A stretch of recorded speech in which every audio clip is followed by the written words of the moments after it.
On a vraiment la possibilité de faire un voyage aux gens et de leur faire se poser plein de questions. Et on peut même s'autoriser le luxe de ce que moi j'essaie de faire, de ne pas donner les réponses parce qu'on n'est pas là pour ça. Hello, moi c'est Léa et j'aime inlassablement questionner ce qui m'entoure et montrer que l'écologie, c'est d'abord une question d'émerveillement. À travers les incroyables parcours des personnes que j'invite à mon micro, j'ai à cœur de vous parler d'amour, de quête de sens, de résilience, de liberté et d'écologie. Bref, autant de sujets qui donnent du courage et qui montrent que le monde bouge et souvent dans la bonne direction. Tout de suite, je t'invite à plonger dans ces visions du monde un peu différentes de celles auxquelles on est habitué, mais qui peuvent nous faire tellement de bien.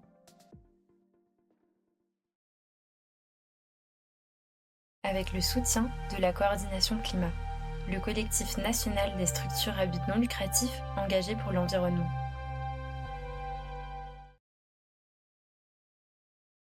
Bonjour Clara, comment est-ce que tu vas aujourd'hui? Ça va chaudement, il fait très chaud à Paris ce matin. Il fait très lourd, effectivement. Alors, on est très heureux de te rencontrer aujourd'hui à Paris. Je dis on parce que je suis accompagnée d'Anthony Chambe du podcast De Vive Voix.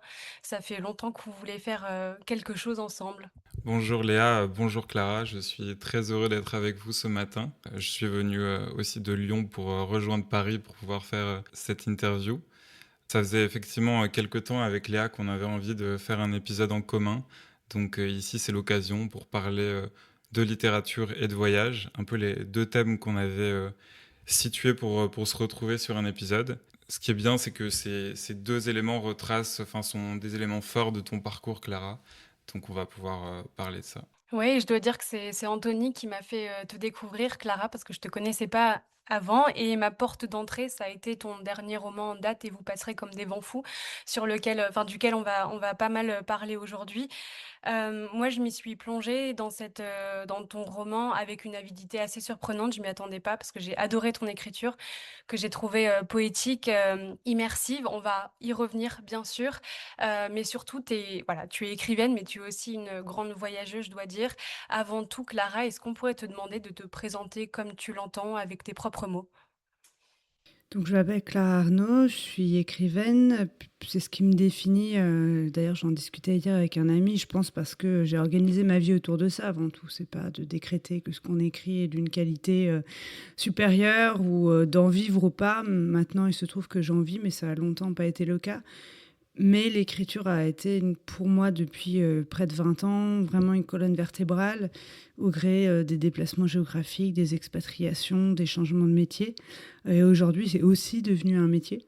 Et par ailleurs, effectivement, ma vie a été faite de beaucoup de voyages et des voyages au long cours, principalement à pied ou avec des chevaux, et des voyages d'une autre sorte qui sont des expériences d'expatriation où j'ai vécu 2 à 4 ans dans certains pays, comme la République démocratique du Congo et le Honduras sont ceux où je suis restée le plus longtemps, là, pour des missions professionnelles.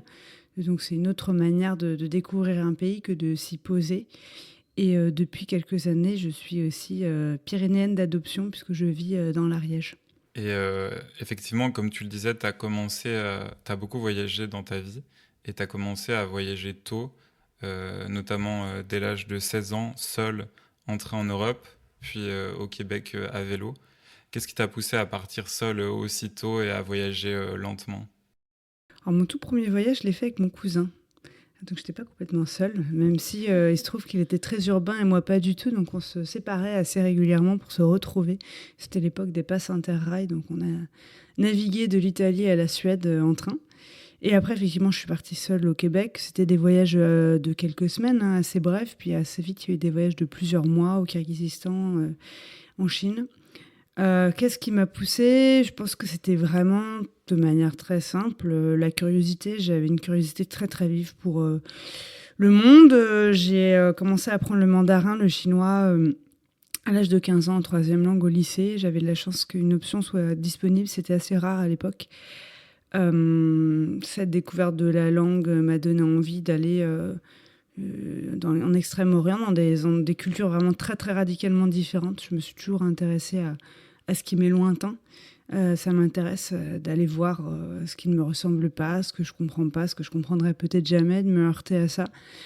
Et puis après, la grande itinérance, ça a été aussi je pense que la recherche d'immersion, à la fois dans des milieux et dans des cultures, en voyageant à l'époque avec aucun moyen de communication ni de navigation moderne.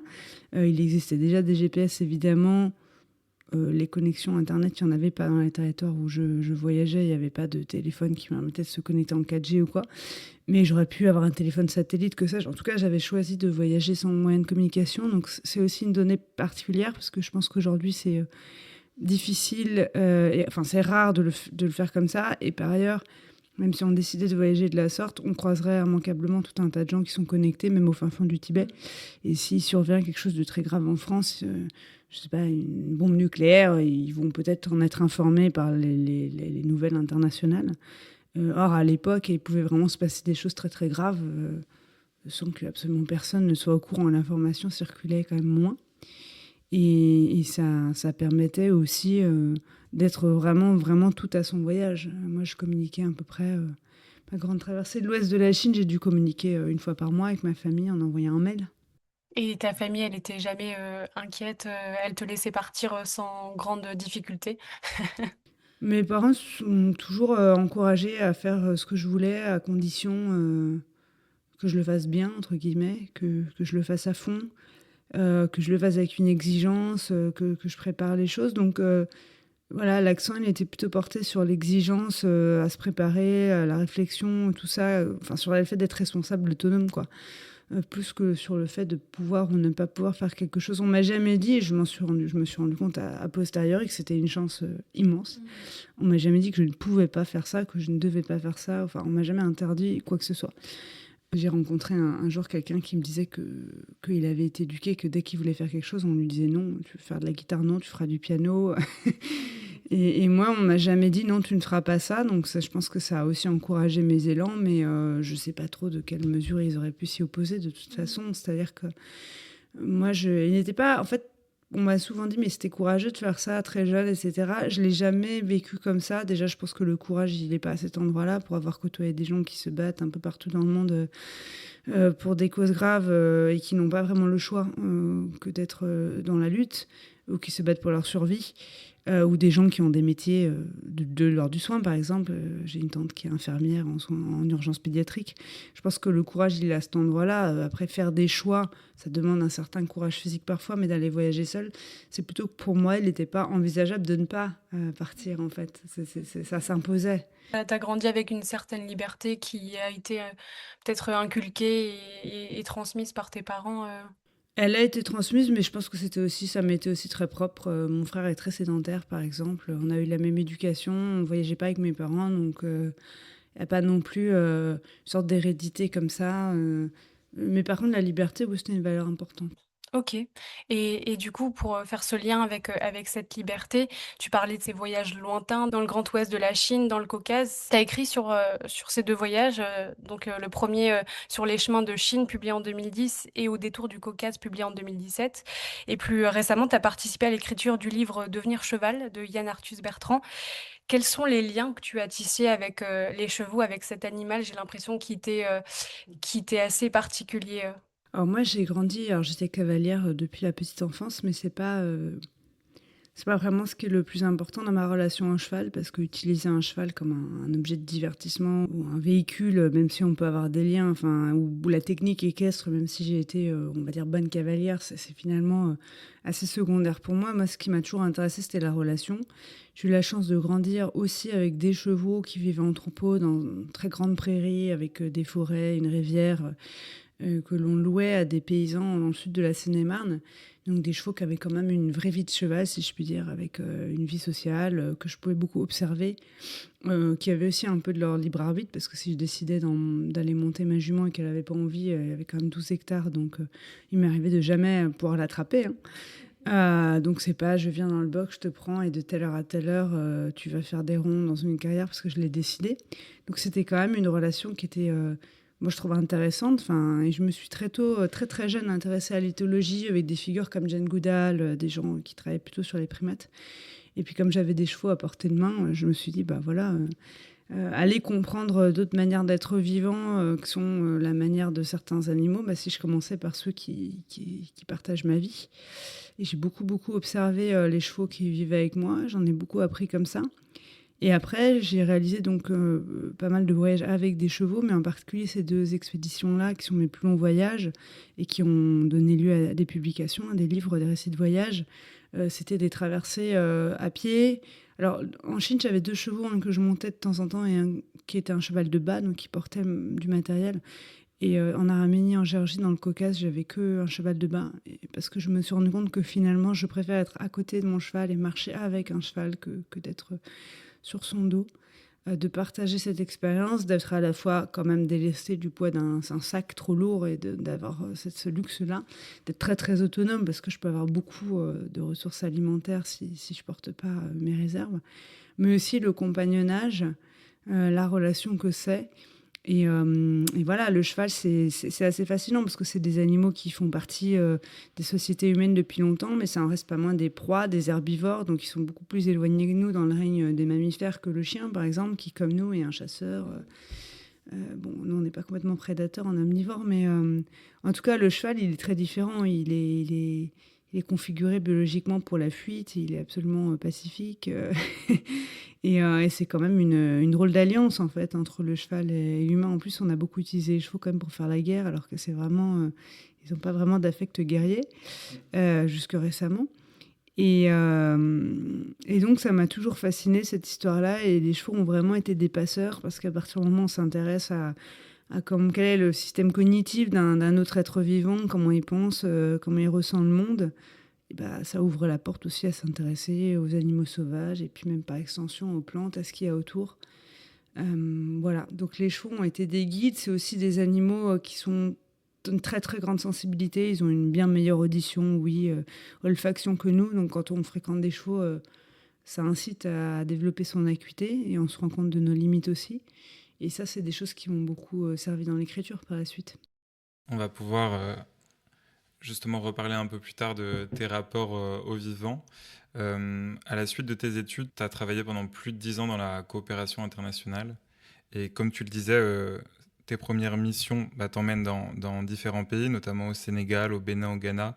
Si je ne me trompe pas, tu es resté près de 2 ans à Kinshasa, la capitale de la République démocratique du Congo, et en Honduras pendant plusieurs années.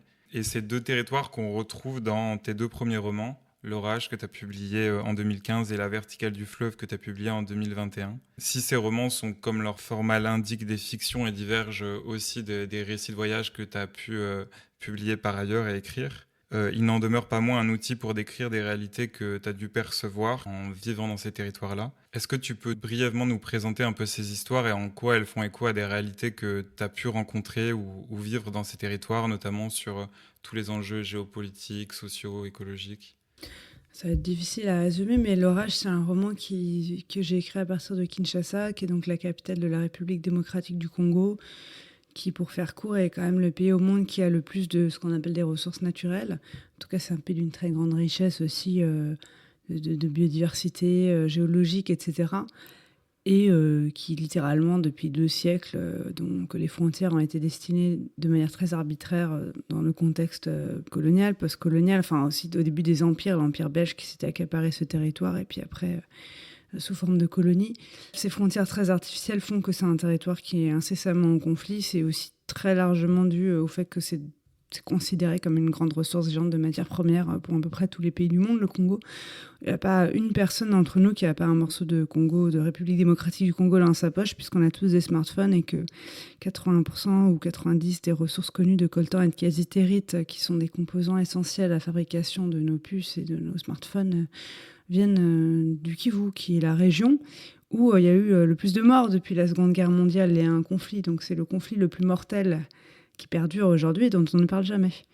Donc c'est un pays qui m'a mis, pour le dire littéralement, une énorme claque, parce que moi j'arrive là, à l'époque, en 2012, il y a la plus grande mission de toute l'histoire des casques bleus de l'ONU, qui s'appelle la MONUSCO, Il y a à peu près toutes les ONG humanitaires de la terre, dans ce pays et en même temps, rien ne va, rien ne fonctionne et rien ne va vers le mieux. C'est un peu avec Haïti et l'Afghanistan, je pense, les 3 exemples les plus éclatants de l'échec absolu de toutes les politiques de coopération, les actions humanitaires, enfin, non pas qu'aucune d'entre elles n'ait eu d'impact, hein, mais disons que le système globalement est en faillite et c'est des territoires qui ne se stabilisent pas et qui ne vont pas mieux parce que de toute façon, ils continuent d'être pillés, au mépris de ceux qui les habitent. Et moi, ça a été vraiment une prise de conscience aussi de ce sur quoi repose la prospérité dans laquelle on vit en Europe, hein, donc sans m'autoflageller, parce que je ne me sens pas directement responsable de plusieurs siècles d'histoire. Mais il m'a semblé évident qu'on ne pouvait pas vivre dans l'ignorance des conséquences de notre prospérité, que notre le luxe dans lequel on vit aujourd'hui s'est construit sur des empires, sur des colonies, sur la prédation qui continue d'être pratiquée aujourd'hui par toutes les nations riches dans des pays qui le sont moins, en tout cas, qui sont dits moins développés. Et j'ai vraiment eu envie de parler de ce territoire. J'ai eu envie aussi de raconter Kinshasa parce que c'est une époque où on parlait beaucoup de mondialisation, mondialisation, mondialisation, et on parlait toujours des grandes villes occidentales. Sauf que la condition de l'homme contemporain, elle est donc urbaine, puisqu'on est devenu une majorité d'urbains. Mais les villes mondialisées, c'est Dakar, Bangladesh, c'est Kinshasa, c'est Lagos. Il y a beaucoup plus d'humains qui vivent dans ces villes-là qu'à Paris ou à Londres, numériquement. Ou Delhi. Et que la condition de vie dans ces territoires n'est pas du tout ce qu'on se représente d'une ville en Occident, c'est-à-dire quelque chose d'assez quand même organisé, avec des transports, de l'assainissement, relative sécurité, quoi qu'on en dise, quoi qu'en disent certains politiques. Moi, j'ai eu envie de raconter cette mondialisation-là, ce qu'elle produit aussi d'énergie, de créativité, de force et de chaos et de misère. Donc j'ai voulu raconter Kinshasa. Et peut-être plus brièvement, le livre suivant, c'est 4 années de vie au Honduras, où je me suis vraiment heurtée aussi à la question, toujours un peu de cette question, hein, à quel prix notre développement, parce que j'ai voulu parler de la question des énergies à travers le récit de la construction d'un grand barrage hydroélectrique. Et j'ai voulu raconter la construction de ce grand barrage dans un contexte où des populations autochtones sont mises en danger, où il y a des assassinats perpétrés, qui a été très très inspiré par des communautés Lenca, qui sont des communautés autochtones du Honduras, dont la leader Berta Cáceres a été assassinée en 2016, juste avant que je n'arrive au Honduras, par des gens qui voulaient mettre en œuvre un projet de barrage parce qu'elle-même s'y opposait et voulait protéger la rivière sacrée de son peuple. Et ce qui m'intéressait, c'était un petit peu aussi de mettre en scène différentes visions, celle des ingénieurs qui veulent aménager, apporter du progrès, celle de communautés qui considèrent que la rivière est une entité vivante, une force, un individu, et qu'on ne peut pas la corseter comme ça avec un barrage. Et c'était pas de les mettre dos à dos, mais c'était de dire il y a différentes visions du monde, même aujourd'hui, même s'il y a une vision dominante, il y en a d'autres qui existent, mais elles sont quand même silenciées, voire éradiquées, puisque quand on tue des gens parce qu'ils ont des visions alternatives à celles du système, c'est assez brutal. Mais c'est ce qui se passe dans beaucoup de territoires du monde. J'ai voulu raconter ça, et aussi comment ces grands aménagements transforment les sociétés et les paysages, en bien comme en mal, parce qu'il y a aussi parfois des bienfaits, hein, à des projets d'aménagement. Mais voilà, comme je travaille dans le développement et la coopération, j'étais confrontée à de grands projets qui prétendaient améliorer la vie des gens. J'y prenais part parfois, même si moi je travaillais plus sur des politiques d'éducation et en faveur de la jeunesse, donc pas sur de grandes infrastructures. J'ai jamais travaillé sur des projets de grandes infrastructures, mais au moins ça faisait partie de l'univers dans lequel j'évoluais, de vouloir apporter du développement. Et j'avais envie de questionner ça, donc c'est un deuxième roman qui est aussi très documentaire. Le premier étant donc un peu un portrait de Kinshasa et de toutes les questions que soulève cette ville, et le deuxième, un récit de la construction de ce grand barrage. Et justement, toi qui as pu user un peu de ce privilège du voyage un peu partout dans le monde, et aussi via notamment ces activités professionnelles dans la coopération internationale, quel est ton regard justement sur... T'es allé voir des populations qui n'ont pas forcément ces mêmes privilèges du voyage. Quel est ton regard un peu justement sur ces privilèges, sur les enjeux décoloniaux qui entourent la question du voyage et de la mobilité aujourd'hui? C'est une question un peu vaste, mais je voulais avoir ton regard un peu sur ces injustices qui demeurent, et sur l'état un peu du voyage liées aussi au monde occidental? Alors je trouve que c'est une très bonne question qui n'est pas assez soulevée. Déjà, je pense que c'est impératif de se la poser quand on voyage. Ça ne veut pas dire qu'il faut plus partir de chez soi. Je continue de penser que, il y a aussi un extrême inverse qui pourrait se dire, en fait, voyager, voilà, effectivement, il y a une dissymétrie, pourquoi on continuerait de jouir de ce privilège, d'occidentaux qui ont des passeports qui nous permettent d'aller partout, quasiment sans effort et qui ont les moyens, qui ont cette liberté de mouvement extraordinaire qui n'est absolument pas un droit universel, loin s'en faut. Donc évidemment, c'est une situation injuste, non légitime. Enfin, moi, en tout cas, c'est mon avis. Il y a aucune raison que nous, on puisse se déplacer comme bon nous semble et que mes amis congolais ou honduriens ou mon beau-frère qui est équatorien, quand je veux le faire venir chez moi pour qu'il découvre la famille de sa femme, je dois payer à la mairie un tampon d'État et faire des papiers en attestant de combien je gagne, est-ce que je peux l'héberger, de donner mon salaire, tout, enfin, pour l'accueillir. Il est mon beau-frère, voilà, parce qu'il est équatorien. Donc, on vit dans ce monde-là. Bon, je pense que plus personne ne bouge et tout le monde reste chez soi, dans son quant à soi, ça résout pas non plus les questions globales parce qu'on est quand même aujourd'hui face à des problématiques globales qui impliquent qu'il y ait quand même des choses qui circulent. Et je crois quand même aussi, là, ce matin, on se rencontre en personne, on a tous fait un long déplacement pour ça, peut-être pas que pour ça, mais on a réussi à se retrouver à Paris parce qu'on s'est dit que c'était mieux que d'être juste derrière un écran qui se jouait à autre chose. Dans la rencontre physique, on est dans la même pièce. Donc je crois quand même aussi, par mes expériences d'immersion à l'étranger, qu'il y a plein de choses qu'on voit, qu'on ne verrait pas à distance et dont on n'aurait pas l'information, dont on prend aussi conscience quand ça nous traverse le corps. Enfin, ma prise de conscience des enjeux décoloniaux dans ma traversée pendant 2 ans de vie, de morceaux de vie en République démocratique du Congo, elle a été déterminante. Mais après, oui, je pense qu'il faut questionner les pratiques du voyage. Pour moi, il a toujours été inconcevable, par exemple, de partir en avion à l'autre bout du monde pour des vacances. Je pense que c'est pas possible aujourd'hui de faire ça. J'ai fait beaucoup de voyages lointains. J'ai pris des avions. J'en prends encore rarement, mais ça m'arrive. Donc, j'ai pas complètement renoncé à ce mode de transport parce que il y a encore des territoires où il est pratiquement impossible de se rendre autrement qu'en avion, malheureusement. Même si je cherche au maximum les alternatives. Je pense qu'il y a la question de la durée aussi. Si on part, qu'à un moment donné, on prend 6 mois dans sa vie et qu'on prend un avion... En tout cas, je pense qu'il faut questionner à chaque fois qu'on prend un moyen de transport qui est très polluant, qui nous amène à aller très loin dans des cultures où il y a des gros différentiels de revenus. Questionner l'impact que ça a. On ne va pas résoudre toutes les questions individuellement, on n'est pas responsable de tout. Mais on doit questionner ces pratiques. Moi, il y a par exemple quelque chose qui m'a toujours heurtée, je ne vais pas me faire que des amis en disant ça, mais les gens qui disent « moi, je fais le tour du monde sans argent » et qui sont des gens qui viennent de milieux aisés ou classe moyenne occidentale. Eh bien, ça pose un problème. Parce qu'effectivement, par exemple, quand on se voyage au Proche-Orient, en Asie centrale, au Moyen-Orient, il y a des traditions d'accueil qui sont, ou en Afrique du Nord, dans le Sahel, qui sont extraordinaires. Et évidemment que recevoir l'hospitalité, c'est pas mal en soi. Mais déjà, il y a des moyens de créer une sorte de réciprocité. Moi, dès mon premier voyage au Kyrgyzstan, j'avais 19 ans et je circulais à cheval pendant 2 mois et demi et je me suis posé la question, et je l'ai posée, qu'est-ce que je peux faire pour pas être là et juste prendre à des gens qui ont à peine des ressources de survie alimentaire et qui donc, s'ils me nourrissent, prennent sur leur part à eux, quoi. Et on m'a dit, mais je voulais pas non plus leur amener des cadeaux, des choses inutiles, des objets... ou induire un rapport forcément d'argent dans des traditions où l'hospitalité aux voyageurs fait partie de la culture. Et on m'avait dit, voilà, tu voyages avec des chevaux, prends des stocks, des kilos en plus de sel, de thé, de sucre, donc des denrées de base utiles, nécessaires, qui sont compliquées à acheminer dans des alpages, puisque j'étais dans des régions de haute montagne où les bergers passent l'été. Et les gens seront toujours contents d'avoir 2 kilos de sucre, 1 kilo de thé, 1 kilo de sel. Et ça sera utile. Et c'est une manière de... Je ne sais pas si c'est rétribué, mais d'être dans l'échange. Donc, c'est comme un troc d'hospitalité, de donner quelque chose.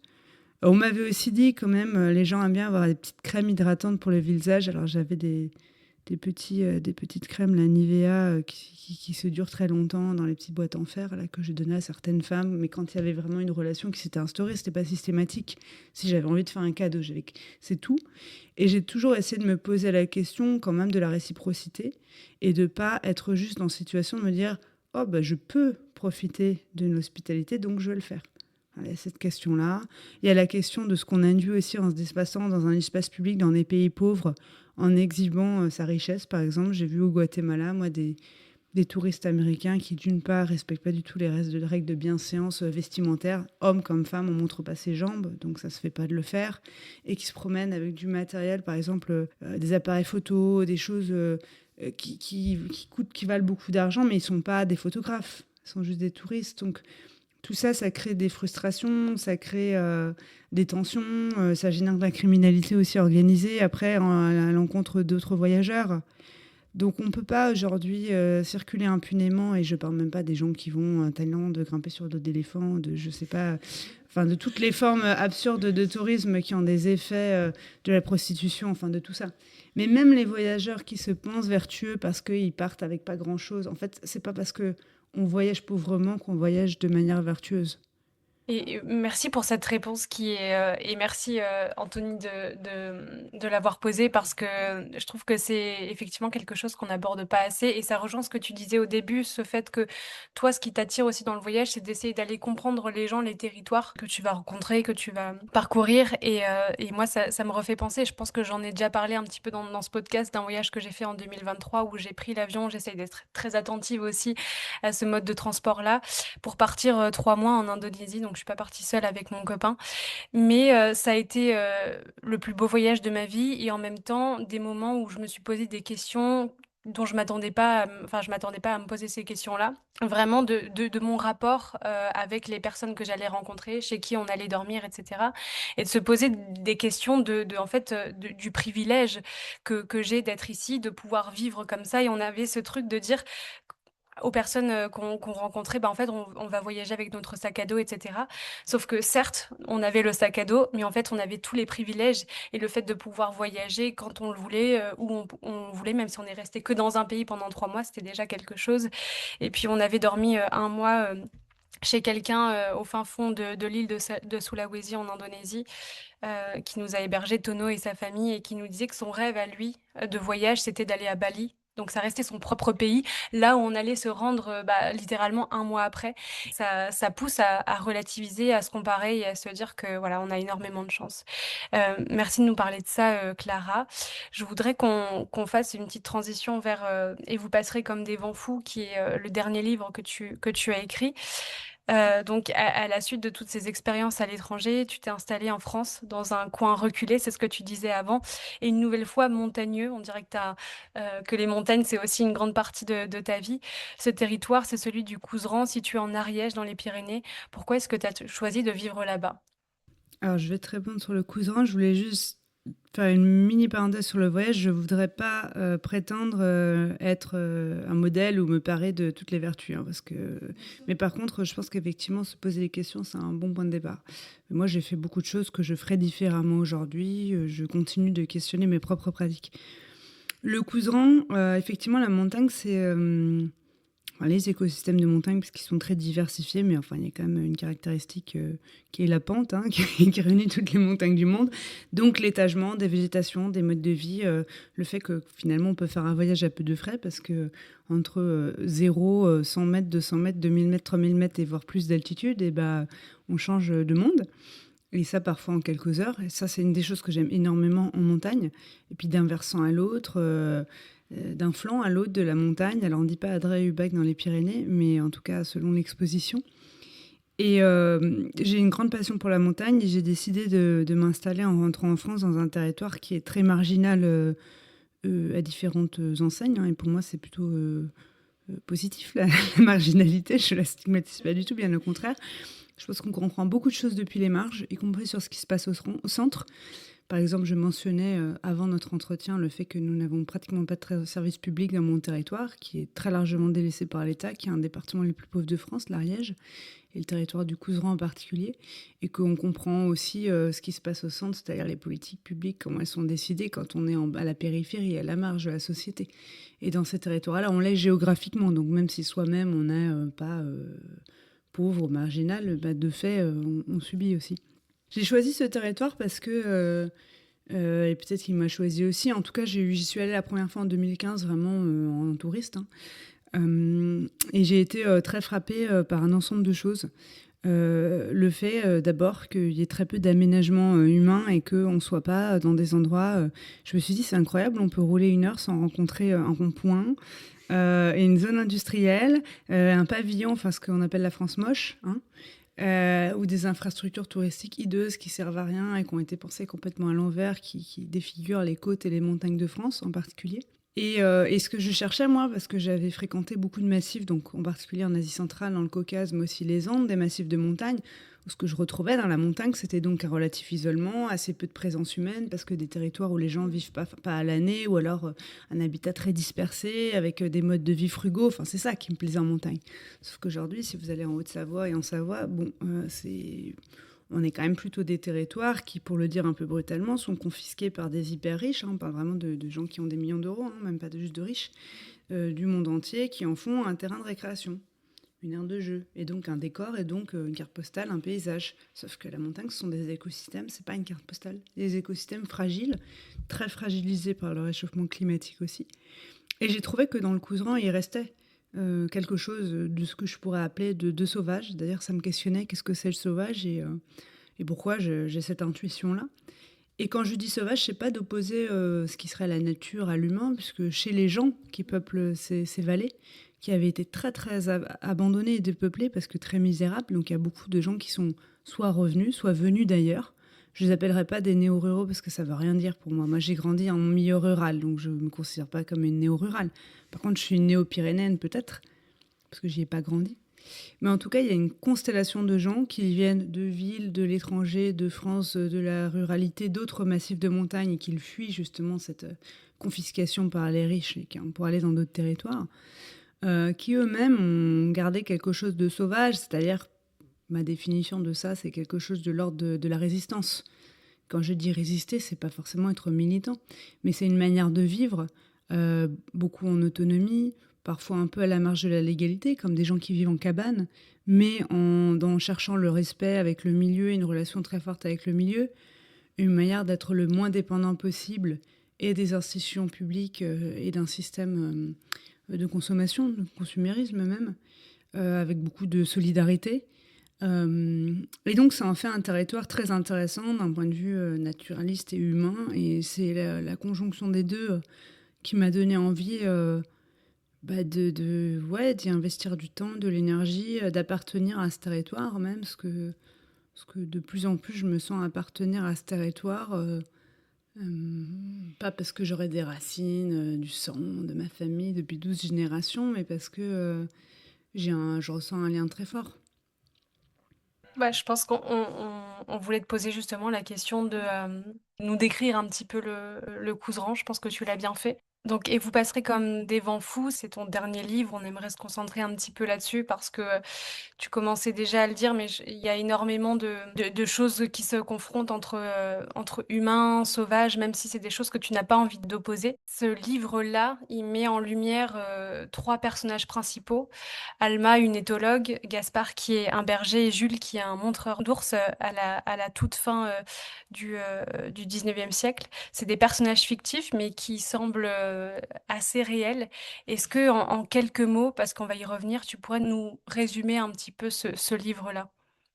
C'est un livre qui a vraiment été pensé comme un chassé-croisé de plusieurs personnages qui ont des relations fortes mais différentes à la montagne, et avec une ours qui est un peu l'esprit de la montagne en quelque sorte, qui est la figure centrale.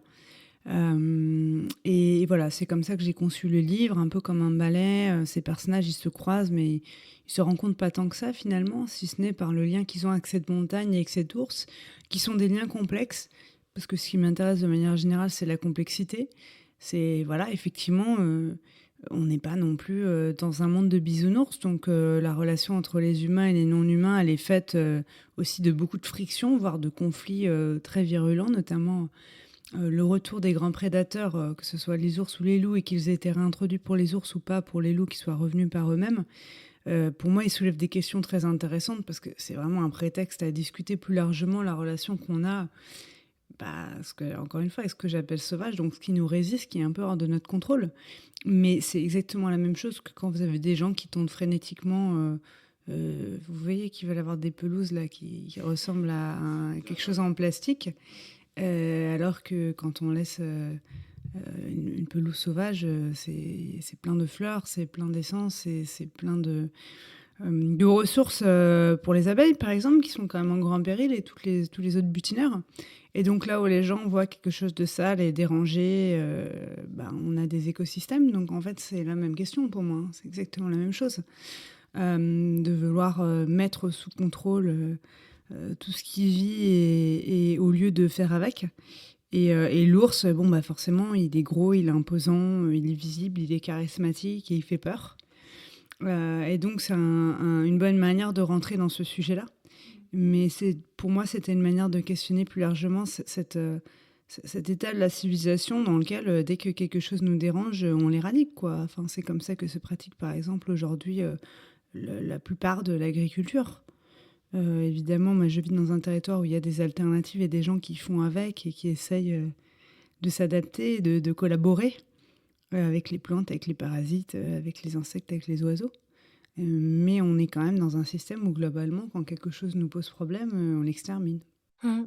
Et justement, le livre, il suit l'histoire, d'une ours en particulier qui est imposante, mais aussi majestueuse telle que tu l'as décrit et telle qu'elle peut être perçue par certains personnages. C'est pas seulement un animal dans ce livre, c'est, un être vivant qui est révélateur de tensions humaines, qui cristallise, certaines tensions, beaucoup de débats aussi. Cette espèce d'ours, c'est une espèce qui a été réintroduite il y a quelques années en France.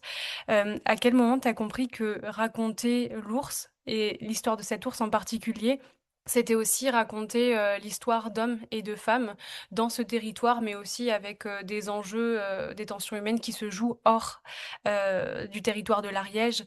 Est-ce que tu peux nous parler de ce que ça cristallise en fait, entre, voilà, de ce que ça dit du rapport des humains avec, le sauvage, le vivant, dans cette partie-là, de France?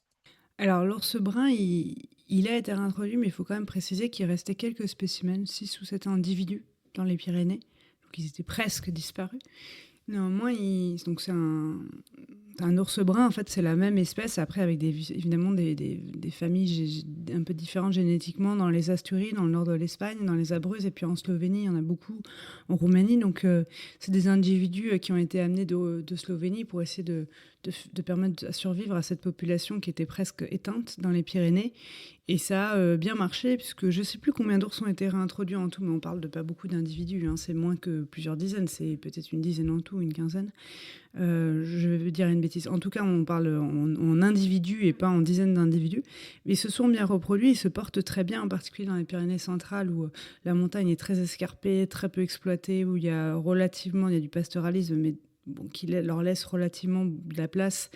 Et c'est aussi un territoire qui s'est complètement réensauvagé, c'est-à-dire que en face de chez moi, la forêt a complètement recolonisé des pans de montagne qui étaient exploités à fond par l'agriculture vivrière, hein. Mais quand on voit cette forêt qui est née très sapinière, on se dit bon bah c'est une forêt bien en forme et tout. En fait, elle a un siècle. Et d'ailleurs, c'est très là, je fais une petite parenthèse, un petit écart, mais ça donne beaucoup d'espoir parce qu'on se dit, en fait, on nous parle toujours de on n'a pas assez de moyens, on n'a pas assez de moyens pour protéger le vivant. Mais en fait, il suffit de laisser faire. Parce que là, en Ariège, les gens sont partis entre la fin du XVIIIe et le début du XXe siècle, partis massivement. Ça a été légèrement repeuplé ces dernières décennies, mais enfin, on est toujours 20 fois moins d'individus qu'au pic de population, donc on est très peu. Et ben en fait, le fait qu'on soit très peu et qu'on a arrêté d'exploiter certains pans de montagne, ils se sont complètement réensauvagés. Il y a une biodiversité extraordinaire. Et une forêt d'un siècle, un siècle et demi, elle a déjà assez fière allure. Bon, il y avait quand même des arbres qui avaient été maintenus aussi le long des sentiers, etc. Donc on a aussi des arbres, des hêtres ou des chênes pluricentenaires. pas beaucoup, mais même ceux qui ont un siècle, 50 ans. Donc voilà, laisser faire parfois, et même c'est souvent probablement ce qui est le plus efficace, hein. Mais comme on est très interventionniste, y compris quand on veut bien faire, on pense qu'il faut agir. Et après, l'ours, c'est effectivement un animal politique par excellence. C'est un animal politique parce que aussi, il faut remonter à loin, mais dans plein de cosmogonies, dans plein de systèmes de pensée, que ce soit la Sibérie ou les Pyrénées pré-chrétiennes, d'avant la christianisation, l'ours a un statut très particulier d'animal liminaire qui est entre le monde des humains et des non-humains, qui est un frère de l'homme. Il peut se tenir debout sur ses pattes arrière. Il a quasiment le même régime alimentaire que nous. Il est omnivore, dominante de végétaux, un peu de viande, enfin à l'état que la plupart des humains, en tout cas, qui c'est le régime standard des humains. Il mangerait moins de viande probablement d'ailleurs qu'un humain moyen, parce que c'est 15% de sa diète. Mais il mange aussi par contre de la charogne. Il pêche pas le poisson, l'ours brun. Et donc c'est un animal politique aussi parce que symboliquement, si on remonte à très loin, il y a aussi des mythes d'hybridation, d'ours qui s'accouplent avec des femmes, qui font des créatures hybrides. Il y en a dans Sibérie comme il y en a dans les Pyrénées, Jean de l'ours. Et ça, c'est assez fou parce qu'il n'y a pas non plus toutes les espèces animales où il y a des mythes de cet ordre-là, quoi. Des mythes, je sais pas, d'hybrides entre un chevreuil et une femme, je ne connais pas. En tout cas, l'ours, voilà, il a cette stature-là. Et aussi aujourd'hui, en fait, c'est le plus grand mammifère de l'Europe continentale occidentale, terrestre, et même s'il est très pacifique, qui nous fuit farouchement, et qu'à part quelques individus un peu curieux, il nous évite, on ne les voit pas, il fait peur, parce que malgré tout, il est plus puissant que nous. Alors, il y a beaucoup plus d'accidents avec des sangliers ou des chiens qu'avec des ours, puisque littéralement, il y a une personne en un siècle sur 3 pays, France, Espagne, Italie, qui a été tuée par un ours. Donc je vais dire... à ce compte-là, on interdit les voitures, l'alcool, le sucre, voilà, parce que ça reste là. Mais malgré tout, le fait qu'il y ait cet être vivant, cet individu qui est plus fort que nous physiquement, plus grand, et qui à la fois nous ressemble un peu, ça a l'air de vraiment échauder les esprits, et il y a une relation avec l'ours d'amour-haine qui est extrêmement ambivalente, parce que même les chasseurs en Ariège qui ne rêvent que de tuer un ours, qui est totalement interdit, hein, je précise, c'est une espèce extrêmement protégée, c'est récent. Jusqu'en 65, on pouvait tuer l'ours. Jusqu'en 1965. Il ne restait plus beaucoup à l'époque. Mais même ces chasseurs-là, si l'ours est le trophée suprême, c'est bien parce qu'il fascine. Hein, c'est un peu comme les types qui vont faire des safaris en Afrique. Alors la fascination se transforme en désir de mort, mais... Et puis la réintroduction est quelque chose qui attise beaucoup de tensions. Après, ce qui m'intéressait aussi, c'était... de parler aussi des difficultés que fait face, par exemple, le monde pastoral et le monde agricole plus largement. Parce que souvent, l'ours, c'est aussi un peu la goutte d'eau qui fait déborder le vase. Dans des gens qui sont pris en tenaille avec des politiques, la politique agricole commune, la PAC, qui leur impose beaucoup de choses, tout un tas de contraintes où il faut cohabiter avec les touristes, les randonneurs, il faut cohabiter avec les ours, il faut cohabiter avec l'administration et la bureaucratie qui les écrase. Et c'est compliqué. Donc, je ne cherchais pas à dresser les uns contre les autres, mais vraiment à raconter comment l'ours, tout d'un coup, devient le révélateur de plein de tensions, de notre incapacité à cohabiter, à faire face avec du sauvage, et en particulier quand on a l'impression d'être en concurrence. Comment ça révèle aussi des problématiques politiques qui dépassent largement l'ours. Justement, à ce propos, tu parlais de complexité, parce que effectivement, ces rapports au vivant et à l'ours... sont complexes, et justement dans ton livre tu donnes de l'épaisseur à des personnes qui sont, on va dire, dans des camps opposés, où peut y avoir aussi des camps qui se retrouvent sur certaines choses, mais on comprend à la fois le berger, à la fois l'éthologue, à la fois donc les défenseurs de l'ours et ceux qui s'y opposent, et qui aimeraient le voir disparaître. Comment, aussi dans le processus d'écriture, on écrit un conflit écologique sans transformer certains personnages en héros et d'autres en méchants? Déjà en étant sur place, en immersion, en vivant sur place, parce que quand on est confronté à la réalité, enfin c'est mon point de vue, hein, mon expérience de la vie, des gens, des êtres purs et des héros, j'en connais pas, ou très peu. Et des monstres absolus, c'est pareil. Enfin, souvent, le monstre est tristement ordinaire. Et donc, en fait, rien n'est tout blanc ou noir. Et puis, on se rend compte que la manière de poser le débat médiatiquement ou dans les réseaux qui est sous le pour ou contre, pour moi, ça ne signifie rien. Ça n'a aucun intérêt. À partir du moment où on pose la question sous l'angle du pour ou contre, hormis si on fait une votation en Suisse, c'est, je sais pas, pour ou contre de mettre plus de passages cloutés dans la ville, j'en sais rien. Bon. Mais sur des questions complexes, tout ce qui est de l'ordre du binaire est une impasse par définition. Et la réalité, c'est que les gens, d'abord, on change, on n'est pas sûr de nous, on n'a pas toujours des avis figés sur tout, on peut être mal informé, on peut se remettre en question. Un berger, il peut tout à fait trouver que ça va, la cohabitation avec l'ours, ça se passe pas trop mal, mais si tout d'un coup, une saison, il y a vraiment des attaques répétées, il est en burn-out, il s'est fait larguer un mois avant, sa mère est en plus malade, bah là... vraiment, ça va être l'ours, ça va être la goutte d'eau qui fait déborder le vase. Encore une fois, je redis cette expression. Mais... Donc, les gens ont des points de vue qui sont souvent plus complexes. Après, parfois, publiquement, on affirme des positions très tranchées parce que c'est comme ça que le débat social, malheureusement, il est souvent posé, notamment quand un journaliste vous tend le micro et que, je sais pas, vous êtes éleveur et que globalement, vous trouvez que la politique de réintroduction, elle s'est faite, ce qui est vrai, sans concertation et en prenant les éleveurs pour des cons. C'est comme ça qu'ils l'ont vécu. Bon, et ben vous faites des raccourcis, vous avez des propos caricaturés, etc. Maintenant, les gens ont souvent des positions plus complexes. Donc moi, ça m'intéressait déjà de restituer ça. Tout le spectre, en fait, pas des pour ou contre, mais tout le spectre des affects. D'expliquer aussi que, parce que toute position tranchée, elle est forcément partiellement fausse. Si vous avez des défenseurs de la faune qui débarquent, je caricature un peu, mais effectivement, des grands centres urbains, pour les vacances dans les Pyrénées ou dans les Alpes et qui passe 1 heure avec un berger et qui pense avoir tout compris et yaka, faut que mettre des chiens en ceci, cela. Bah, par exemple, avoir des patous, donc des chiens de protection qui sont bien éduqués, qui vont pas aller bouffer les randonneurs, mais qui vont bien protéger, qui fonctionnent bien en meute et tout, c'est un travail de plusieurs années pour former ces chiens. Il faut les faire vivre à l'année, les financer. Tout le monde ne sait pas faire ça. Les lignées sont en train d'être se reconstituer. On avait perdu la génétique de ces chiens-là, qui ne sont pas des chiens qui se dressent, qui sont des chiens qui ont un instinct de protection.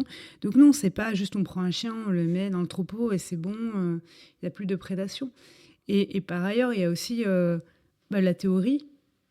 Un certain nombre de brebis tuées est acceptable, et puis il y a la réalité de ce que ça fait à l'affect de vivre ça. Et des fois, des gens qui viennent de l'extérieur qui disent oui, enfin, de toute façon, c'est des brebis qui vont être tuées, ils se foutent de notre gueule, ils élèvent des brebis pour les manger, et puis après, ils pleurent parce que l'ours en a mangé. Mais c'est pas pareil.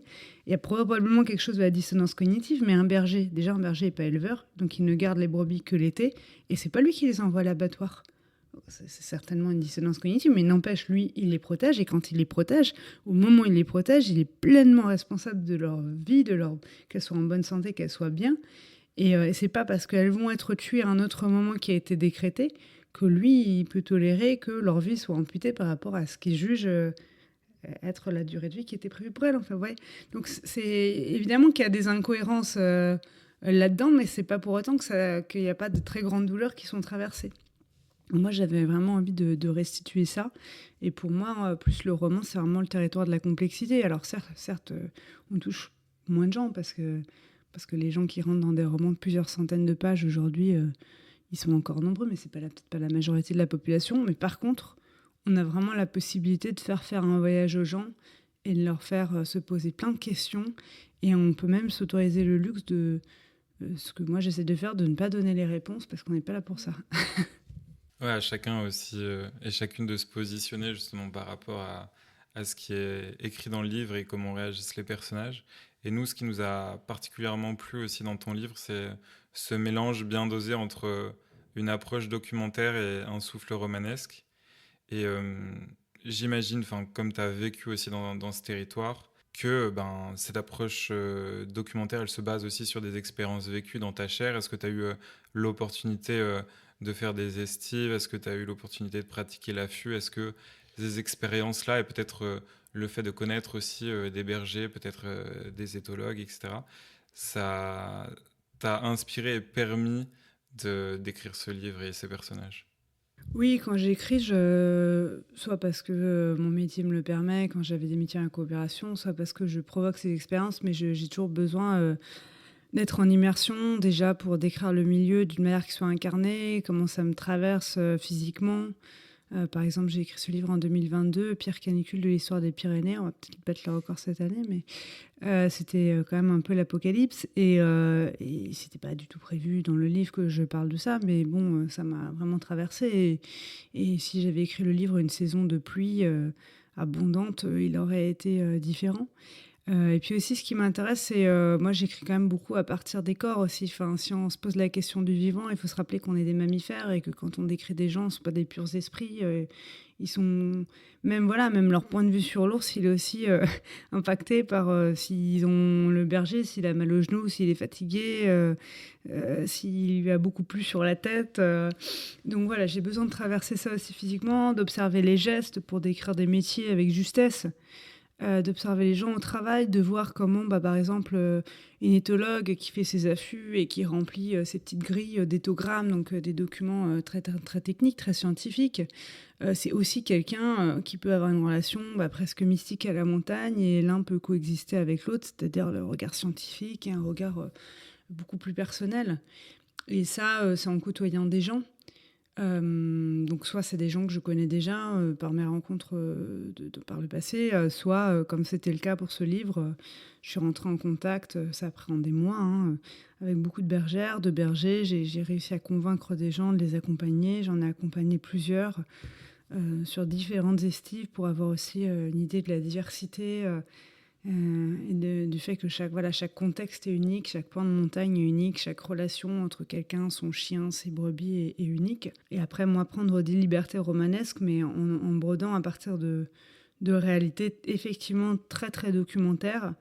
Ce qui me paraissait d'autant plus important que le sujet il est brûlant et qu'on ne peut pas se permettre d'être approximatif voilà, quand on écrit sur ces sujets-là.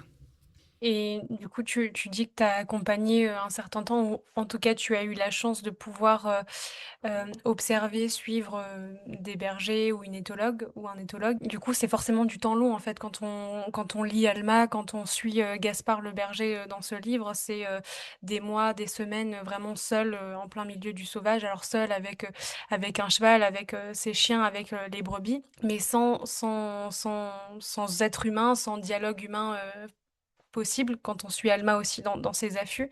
Qu'est-ce que toi tu retiens de ce temps long-là? Voire peut-être, de la solitude? Est-ce que c'est des choses que, tu as découvertes ou que tu as redécouvert parce que tu as aussi voyagé, longtemps, loin et cetera dans la nature, dans le sauvage? Qu'est-ce que ça dit, de toi et de ce que tu as envie de transmettre aussi, en tant qu'écrivaine? Après moi, la solitude, ça fait partie de ma vie parce que je passe une bonne partie de l'année, donc seule dans cette vallée de l'Ariège, par choix, que j'ai besoin de ça pour écrire, que je pars souvent seule en montagne, parfois accompagnée aussi, mais j'aime aussi être seule. Ces bergers, ces bergères, ces scientifiques que j'ai accompagnés, c'est souvent des gens qui ont ce même appétit parce qu'on est en lien beaucoup plus direct avec le monde alentour, avec tout ce qui bouge. On est beaucoup plus connecté d'une certaine façon quand on passe pas par le langage humain pour observer les non-humains. Quand on est privé de la parole, on s'en doute on regarde avec plus d'acuité. Donc je dis pas qu'il faut être seul tout le temps et qu'il y a des gens qui fonctionnent vraiment en tribu, mais je crois quand même en particulier quand on veut avoir une expérience on va dire de connexion, bon, un peu galvaudée, mais avec une montagne, une rivière, la mer, des animaux, que la solitude est quand même un bon outil pour être vraiment disponible, complètement dégagé du regard d'autres humains. Même si c'est quand même des personnages qui ont des interactions avec d'autres humains, ils sont aussi pris dans des relations sociales, etc. Mais oui, et puis après, ce travail, il s'est fait pour ce livre-là en particulier. J'ai accompagné donc ces différents acteurs dans le monde réel pour créer mes personnages entre février et octobre 2022. Donc voilà, sur 6-8 mois. Et puis aussi, il faut quand même préciser que concernant le monde pastoral, j'avais passé énormément de semaines dans ma vie et de mois avec des bergers kirghizes, avec des bergers en Caucase, au Tibet. Et que donc j'arrivais avec un gros bagage. En fait, je ne suis pas arrivée ignorante de ce monde. D'ailleurs, c'est pour ça qu'ils m'ont laissé les accompagner. Des gens, j'arrivais dans des fermes et ils me voient bouger avec les animaux. Ils voient comment je réagis quand 8 chiens arrivent en aboyant. Ils voient comment je réagis quand ils me passent un bélier en me disant « tiens-le 2 minutes ».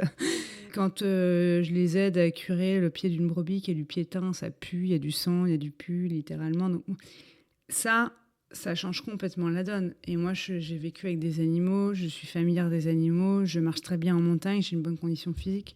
J'aurais jamais pu les suivre si j'avais pas eu des prédispositions au point qu'à la fin de la saison, je pense que j'aurais très bien pu faire être bergère. D'ailleurs, je le faisais un peu informellement. Je ne vais pas me vanter de pouvoir être bergère. Hein. Je ne dis pas ça, c'est un métier qui demande beaucoup de compétences que j'ai pas. Mais aider un berger, l'assister, j'aurais probablement pu, ouais. Et justement, sur cette approche documentaire, en tout cas, nous, ça nous permet en tant que lecteurs et lectrices de vivre aux côtés des personnages, de vivre aux côtés de Gaspard, d'Alma et de Jules. Et, euh, et peut-être aussi, en tout cas, ça nous invite à observer, à percevoir, à comprendre aussi ce territoire, tout ce qui s'y joue, à comprendre leur métier aussi. Et d'une certaine manière, en fait, via aussi les événements de l'histoire, bah, ça nous engage un peu et on peut plus rester vraiment indifférent, en tout cas, à ce qui se passe. Et plus encore, ça nous amène à nous interroger sur nos propres rapports au vivant. Est-ce que c'était des intentions d'écriture de vraiment nous immerger dans ces réalités et de ne pas nous laisser indifférents et de nous amener aussi à nous positionner aussi par rapport à nos propres rapports au vivant? Oui, certainement, puisque quand j'écris un livre, ma volonté première, effectivement, c'est l'immersion. C'est pas de raconter une histoire avec des péripéties, c'est de me dire, je vais plonger les gens dans un monde, proche ou lointain. Mais l'Ariège, c'est pas si loin géographiquement de n'importe quel coin de France, mais enfin, c'est probablement très loin ce que je décris de la réalité du quotidien de beaucoup de gens, y compris des gens qui vivent à quelques heures de là, à Toulouse.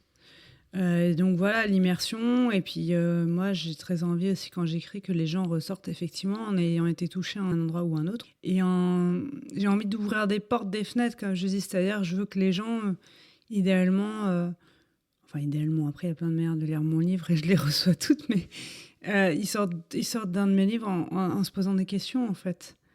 J'ai pas envie d'imposer aux gens une manière de penser. Probablement que j'essaie quand même de transmettre certaines convictions, mais j'ai plus envie de susciter de la curiosité. Et comme moi, d'ailleurs, un bon livre ou un bon film ou voilà, m'attire mon attention, euh, tout d'un coup, que les gens regardent différemment quelque chose auquel ils prêtaient pas attention, en fait.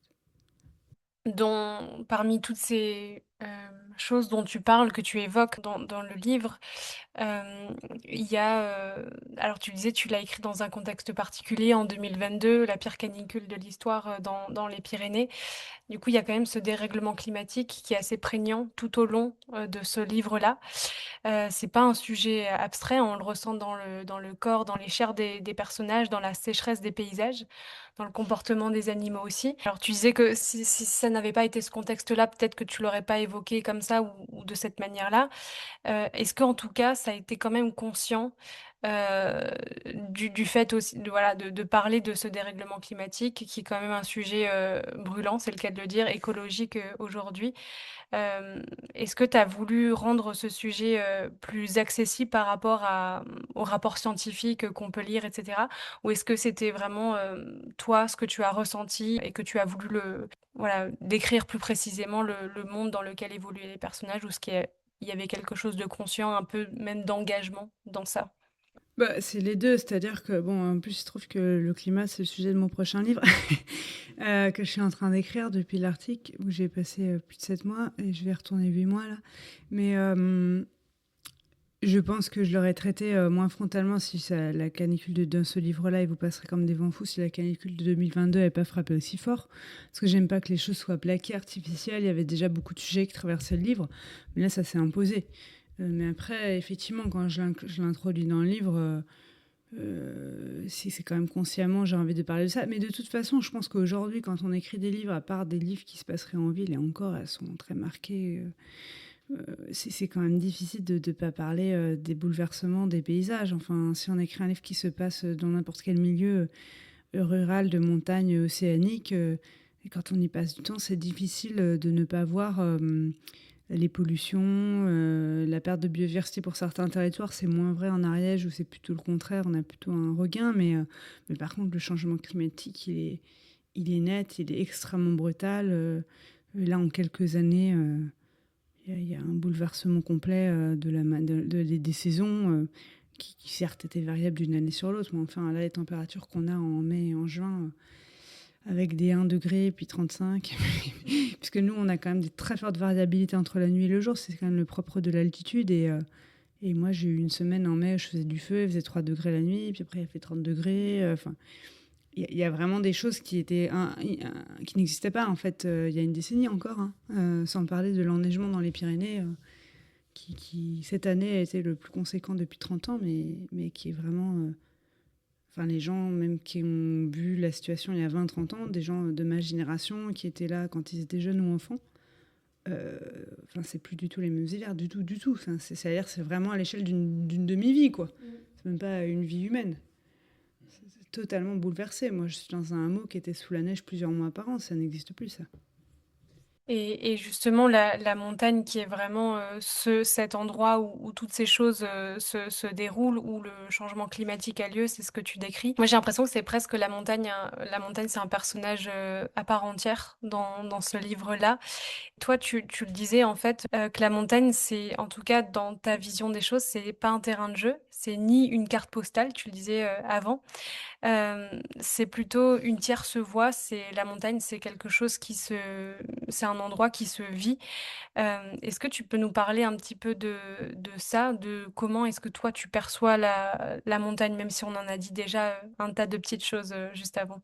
Bah, moi, je suis très heurtée. C'est pour ça que je suis engagée auprès d'une association qui s'appelle Mountain Wilderness, dont je fais partie de ce qu'ils appellent la Grande Cordée, d'un ensemble de personnes, certaines très connues, d'autres moins, mais qui accompagnent le travail de cette association. Je suis très heurtée par le fait qu'en particulier le massif alpin, mais à peu près tous les massifs de montagne, qu'on nous vende, qu'on nous impose plutôt, cette idée que la montagne devrait être, encore une fois, une aire de récréation et que c'est son seul devenir possible. Je dis pas qu'il faut pas aller se promener en montagne et que c'est mal que les gens aillent en vacances en montagne, hein, qu'il n'y ait pas d'équivoque. Mais les territoires de montagne, d'abord, d'un point de vue naturaliste, c'est des habitats pour plein d'espèces vivantes, très diversifiés grâce à l'étagement. Donc déjà, c'est des milieux de vie, c'est un ensemble d'écosystèmes. Il y a des écosystèmes de landes, il y a des forêts, il y a des écosystèmes glaciaires, post-glaciaires, parce que les glaciers fondent, etc. Donc déjà, voilà, ça c'est la première chose. Et quand on construit des infrastructures, qu'on pompe l'eau, qu'on fait des retenues collinaires pour les barrages, qu'on crée des pistes de ski, je ne parle même pas de la neige artificielle, enfin de toutes les choses stupides, qu'on met des routes partout, bah, on entrave les conditions de vie de toutes ces espèces, des plus microscopiques jusqu'aux plus visibles, les ours, dont c'est l'habitat. Et il se trouve que c'est quand même historiquement les territoires les moins densément peuplés en France parce que c'est plus compliqué de construire beaucoup dans des pentes, quoi. Donc ça me heurte vraiment beaucoup qu'on essaye de nous imposer cette idée, et y compris dans des territoires reculés comme chez moi, que bon, bah, en gros, on a vocation à être juste des aires d'accueil de touristes, des aires de récréation, et c'est tout. Historiquement, les montagnes, c'est des territoires enfin, en tout cas, les humains leur laissent plutôt donné une vocation agricole. C'est très récent, le tourisme en montagne. Ça a 2 siècles pour les premières cures thermales et les débuts de l'alpinisme. Et puis la massification, c'est cette dernière décennie, j'ai envie de dire, les quelques dernières, pour l'industrie du ski. Donc c'est un épiphénomène dans l'histoire des montagnes. Et par ailleurs, il y a plein de massifs de montagnes ailleurs dans le monde qui ne sont pas du tout considérés comme des aires de récréation. Parce que considérer la montagne comme un terrain de jeu, ça a vraiment beaucoup de conséquences en termes d'aménagement. Là, j'étais dans le parc national des Pyrénées jusqu'à hier matin, je remettais un prix de la nouvelle organisée par le parc. J'allais me balader dans un endroit qui était très emblématique parce qu'ils ont fait tout un tas d'aménagements immondes avec des sortes de bancs en fer forgé gigantesques, enfin des trucs inutilisables, laids, des verrues, comme si on ne pouvait pas s'asseoir dans l'herbe. Et c'est-à-dire que voilà, toute cette vision, elle va avec la montagne balisée, où on met des infrastructures, où on met des... Elle devrait être un lieu adapté au divertissement. Or, je trouve que c'est très bien que les gens aient passé du temps en montagne. C'est un milieu qui permet d'éprouver plein de choses, de traverser plein de choses physiquement, psychologiquement, se confronter à la beauté, etc. Mais je pense qu'il faut faire un vrai travail d'éducation pour que les gens y aillent en ayant conscience qu'on n'est pas juste chez nous, dans notre terrain de jeu. Et que quand on circule dans la montagne, chaque pas qu'on fait, quand on se baigne dans les lacs, le bruit qu'on fait, les déchets qu'on produit, ils ont un impact sur d'autres êtres vivants. Et puis après, d'un point de vue, oui, presque plus spirituel, presque, je dirais, ou mystique, quand on vit en montagne, on est confronté à cette force, à ces entités qu'on connaît presque comme des personnes. On les nomme, on les voit, on y est attaché, on y est lié. Et ça, évidemment, ça transcende cette vision qui est juste celle de la carte postale. Oui, c'est beau, mais c'est pas beau juste parce qu'il y a ce relief, encore une fois, de carte postale.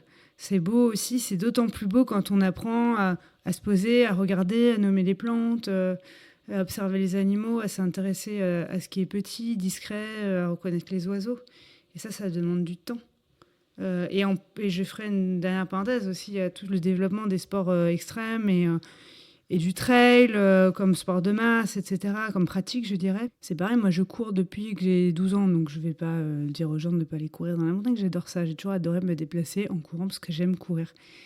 Mais la massification de ces pratiques, du ski hors piste, je ne parle même pas des pratiques de l'extrême parce que personnellement je les trouve juste stupides, mais avec ce rapport à la prise de risque, on va chercher le danger en montagne. La montagne n'est pas dangereuse. C'est un milieu auquel on est mal adapté et on a des compétences physiques quand même assez ridicules par rapport à beaucoup d'animaux.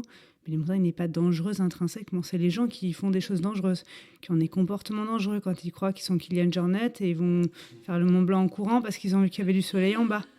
C'est un milieu qui a une forte variabilité météo, qui demande beaucoup de connaissances, qui demande de prendre le temps. Moi, j'ai aucun membre de ma famille qui m'a initiée. Ça m'a mis des années et des décennies de commencer à peu, savoir bien m'orienter, pouvoir prendre des décisions. Et évidemment, je n'aurais pas assez d'une vie pour être capable de toujours les prendre de la bonne manière. Mais au moins, il faut se comporter avec un peu d'humilité, quoi.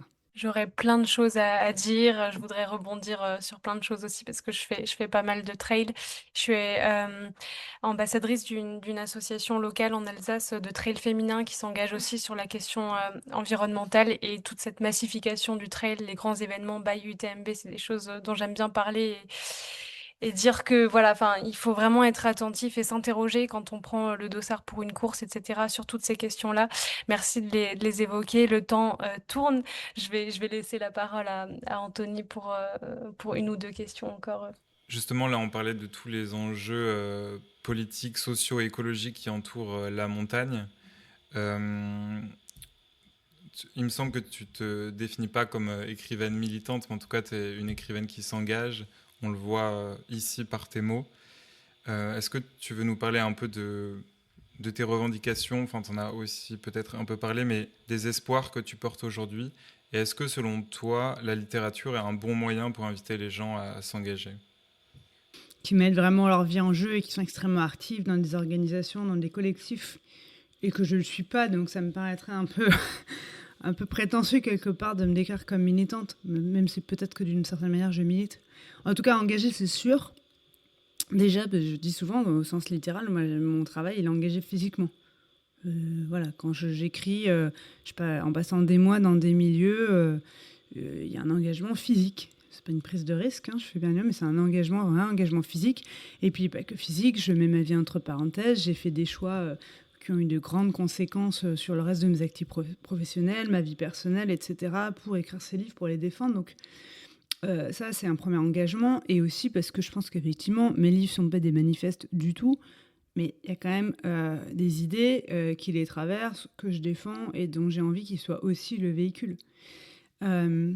Après, l'autre question, c'était oui, des sources d'espoir. Puis mon engagement, il se traduit aussi par des engagements associatifs en marge, mais qui sont liés directement à ce que j'ai écrit et où mes livres servent un peu de véhicule. Je parlais de Mountain Wilderness, une association avec laquelle je travaille. Plus localement, les Pyrénées, je suis aussi membre de l'association Moraine qui défend les glaciers. Je travaille avec Marche Sauvage, qui est notre association qui travaille sur réfléchir comment... je dirais que je suis une artiste amie de Marche Sauvage. Je ne fais pas partie du bureau de l'association, mais je les mentionne parce qu'ils réfléchissent vraiment comment les écosystèmes post-glaciaires sont aussi des nouveaux mondes qui naissent, de nouveaux écosystèmes qui naissent de la fonte des glaciers et comment on peut peut-être avoir une relation plus juste avec ces milieux plutôt que de les piller et de les exploiter. Donc voilà, il y a des gens qui portent des idées qui m'intéressent et j'essaye de les accompagner et j'essaie de les accompagner aussi parce que je pense qu'en effet, le récit C'est aussi le cas de la chanson, du cinéma, de la BD. Enfin voilà, il y a plein de formes de récits. Moi, mon outil, c'est le roman, la fiction et le récit. Euh, et en particulier la littérature, je pense que c'est un outil exceptionnel pour faire remuer des choses en chacun. Et donc peut-être collectivement. Alors c'est vraiment mettre ses petites graines hein, pour reforester, quoi, pour participer à la régénération. Mais, euh, mais oui, déjà, le roman, c'est quand même un art sobre et robuste. C'est-à-dire que oui, la filière du livre, c'est compliqué à l'empêcher, etc. Mais moi, j'ai pas besoin, comme pour le cinéma, de gros moyens pour produire mes livres. Hein. C'est quand même, évidemment, imprimer des livres, tout ça, ça consomme du papier. On va pas entrer dans ce débat-là. Mais en tout cas, c'est un art sobre et robuste qui a un peu traversé toutes les crises. Et ouais, je crois beaucoup dans le pouvoir de la fiction. Et oui, du coup, mes fictions, elles sont engagées. Et justement, pour conclure, on voulait parler un peu de tes actualités. On sait que tu es parti vivre, comme tu l'indiquais, au Svalbard pendant plusieurs mois et que tu vas y repartir et que tu écris en ce moment un nouveau roman. Est-ce qu'on doit s'attendre à une fiction qui prend place au Svalbard? Oui, oui, tout à fait. Je peux le dire parce que j'ai travaillé, mon projet a été appuyé par une institution qui aide les artistes à mener les projets au Svalbard, des artistes pluridisciplinaires. Donc Svalbard étant un archipel qui se situe à mi-chemin entre le nord de la Norvège et le pôle Nord, c'est l'endroit le plus au nord du monde où il y a des êtres humains à l'année. Euh, c'est une petite communauté de 2000 habitants, pas de population autochtone, essentiellement des scientifiques. Et aussi des gens qui, malheureusement, soutiennent l'industrie du tourisme polaire, qui se développe à vive allure. Mais le Svalbard, c'est aussi le territoire où il y a la base scientifique internationale avec les centres de recherche européens qui travaillent sur l'Arctique. Il y en a aussi une en Russie et il y en avait une en Alaska. Je pense qu'elle est en train d'être mise à mort par Trump. Et donc, tous les gens qui travaillent aujourd'hui, beaucoup de gens qui étudient le climat le font depuis l'Arctique, qui est vraiment un point de bascule climatique, un territoire où ça change très vite. Et puis si toute la calotte groenlandaise fond, ça a quand même des conséquences extrêmement majeures. Le Groenland n'est pas très loin du Svalbard géographiquement. Et donc moi, c'est ça qui m'intéressait, c'était d'aller travailler avec ces scientifiques, d'aller sur cette base internationale de recherche, de passer beaucoup de temps avec eux et aussi dans ces communautés, et puis de passer aussi suffisamment de temps pour voir moi-même avoir un début de connaissance suffisante de ce territoire pour comprendre un peu ce qui se jouait dans la transformation des paysages, puisque le Svalbard est très largement couvert de glaciers qui fondent à très vive allure. Donc c'est le projet sur lequel je suis en train de travailler et qui m'aura occupé 2 ans de ma vie euh, quand je l'aurai probablement fini là cet automne. Il paraîtra en août 2027. Trop bien. Bah, hâte de découvrir ça. Bah, merci beaucoup, Clara. Moi, je le disais, j'aurais plein de questions encore, mais on va te laisser filer parce qu'on sait que tu dois y aller. Merci pour tes mots, merci pour ton engagement et j'ai hâte de lire tous les autres que je n'ai pas lus avant et vous passerez comme des vents fous. Merci à toi et on te dit bah, peut-être à bientôt. Merci à tous les deux pour votre temps et pour la rencontre. Merci beaucoup, Clara. Merci, Léa. À bientôt. Merci à vous deux. Merci à toi d'avoir écouté cet épisode et si ce moment t'a plu et inspiré, je t'invite à le partager, à laisser quelques étoiles et un commentaire sur Spotify ou à faire une story Instagram en identifiant mon compte Léa-RTAG et celui de mon invité pour qu'on puisse te repartager. J'aimerais également remercier ma précieuse monteuse Élodie Delcé pour son travail.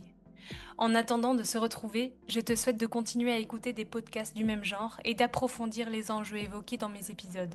Je suis convaincue que cela fait du bien de se sentir éveillé sur toutes ces questions et d'en parler autour de soi. Alors, toi aussi, sème tes graines et vis ta vie avec du sens. Ce podcast vous a été présenté avec le soutien de la Coordination Climat. Si vous êtes impliqué dans une association française œuvrant sur les sujets climat, biodiversité ou luttant contre les polluants, n'hésitez pas à rejoindre le collectif national des ONG environnementales en allant sur le site coordinationclimat.org et à demander votre adhésion.